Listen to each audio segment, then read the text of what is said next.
Human ashes, or cremains, are the residual material left after a body undergoes cremation. The cremation process itself involves exposing the body to extreme heat, about 1400–1800 degrees Celsius or 760–982 degrees Celsius, which reduces the body to bones and some mineral fragments. These are then pulverized to create the ashes, which mostly consist of calcium, phosphorus, sodium, potassium, and trace amounts of other minerals. Composition of human ashes. The typical composition of cremated remains includes calcium phosphate from bones, mineral oxides from soft tissues and bones, trace elements like sodium, potassium, magnesium, and carbon. The minerals in ashes don't naturally turn into crystals like quartz, but rather remain as stable mineral oxides and phosphates. However, over time, human ashes can undergo some changes when exposed to environmental factors like moisture, soil, or air. These interactions might lead to some mineralogical transformations, though not typically the formation of common crystals like quartz or other well-known gemstones. Decomposition of human ashes in nature.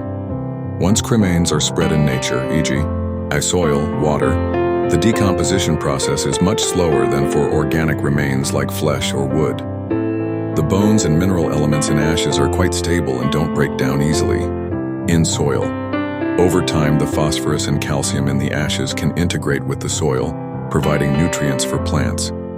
There can be chemical reactions with soil compounds, but these usually form insoluble salts or compounds rather than crystals.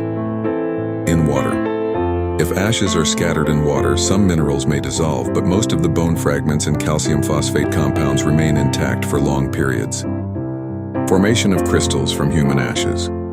While human ashes don't spontaneously form crystals, certain laboratory processes can transform cremated remains into synthetic crystals or gems. Synthetic diamonds or crystals.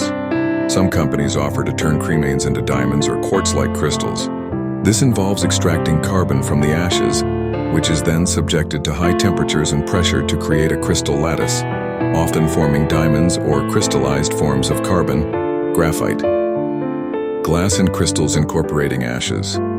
Another method involves mixing ashes with molten glass, which can be cooled into a glassy or crystalline form. This doesn't result in pure mineral crystals like quartz, but the ashes become part of the glass structure.